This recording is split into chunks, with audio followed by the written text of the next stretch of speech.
Olá, sou Paulo Ville, sou médico neuroradiologista do grupo Digimax. Hoje nós vamos falar um pouco a respeito do acidente vascular cerebral. O acidente vascular cerebral, conhecido como AVC, é uma doença que, apesar de atingir com mais frequência indivíduos idosos acima de 60 anos, ocorre também em qualquer faixa etária, inclusive nas crianças. O AVC vem crescendo cada vez mais entre os jovens. Ocorre em 10% de pacientes abaixo de 55 anos. E a World Stroke Organization, a Organização Mundial de AVC, prevê que 1 a cada 6 pessoas no mundo poderá ter um AVC ao longo de sua vida. Então, o que é o AVC? Quais os sintomas? Como é que é definido?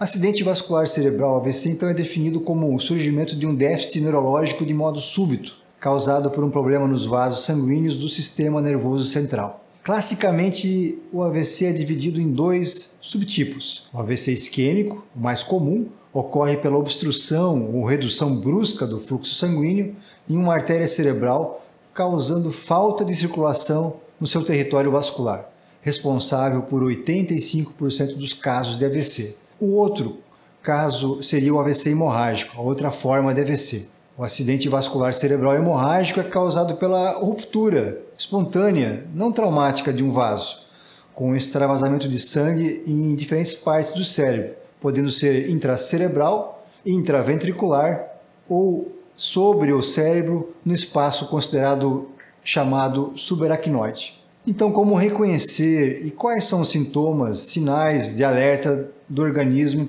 para o AVC? Fraqueza ou formigamento na face, no braço ou na perna, especialmente se acontecer em um lado do corpo. Confusão, alteração da fala ou compreensão, alteração na visão, em um ou ambos os olhos, alteração da coordenação, do equilíbrio, tontura ou alteração na marcha, no andar. Da mesma forma, para o AVC hemorrágico, dor de cabeça súbita, intensa, sem causa aparente, também é um sintoma de AVC. Quais exames seriam úteis para a investigação do AVC preventivamente ou na fase aguda? Exames de laboratório de rotina, bioquímica, raio-x de tórax, eletrocardiograma, ecocardiograma, uma investigação cardíaca básica, investigação principalmente das artérias que levam sangue para o cérebro, chamadas de carótidas e vertebrais. Nesse caso, o exame de ultrassom se destina ao estudo do status das paredes arteriais, pesquisa de placas de gordura, conhecidas como placas de cálcio, ou entupimentos, conhecidos como estenoses,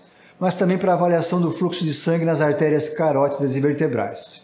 Outro exame muito útil é a tomografia de crânio. Tomografia de crânio é um exame complementar de diagnóstico por imagem. Ela é obtida através do processamento por computador de informações recolhidas após expor a região do corpo, no caso o crânio, a uma sucessão de raios-x em camadas, em fatias. Importante para o diagnóstico de AVC e outras patologias neurológicas na urgência e auxilia no diagnóstico diferencial. A tomografia permanece como o exame mais importante na fase inicial, aguda ou hiperaguda do AVC, pois o diagnóstico pela tomografia ajuda a excluir a possibilidade de hemorragia intraparenquimatose e a afirmar a hipótese de AVC por causa isquêmica, por exemplo. Também possibilita avaliar outros diagnósticos diferenciais, excluir um tumor, malformação vascular ou hematoma subdural e outros. Outro exame muito útil é a ressonância magnética, um método do diagnóstico que utiliza um alto campo magnético, no qual se aplicam ondas de radiofrequência capazes de produzir imagens de alta qualidade das mais diversas regiões do corpo, possibilitando resultados rápidos e com precisão, sem a utilização de radiação ionizante.